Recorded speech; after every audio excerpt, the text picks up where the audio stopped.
Anyway, I'm like, that is her. Like, it was all corporate speak or whatever. And anyway, I sent an email. I was like, I met you at Network. And anyway, she was, but it hadn't caught up yet. Digital footprint was still her Right. previous business. And it may never catch up if she doesn't sort it out herself, because it will remain confused. And that's the foundation, is to organize that information in a way that makes sense and that focuses the machine's mind on what you want today. So in my case, it was organize everything about me, including the blue dog, make sure Google understands that I am indeed the blue dog, but also I do all of this stuff. And that the blue dog is no longer the primary focus of what I'm doing. My audience is not looking for me as a cartoon blue dog.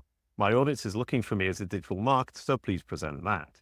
So Yes. if you search my name, Jason Barnard, you will see entrepreneur, digital marketer, the future of search, managing your personal brand online. Oh, and by the way, he was a blue dog in a cartoon, and he used to be a folk punk double bass player.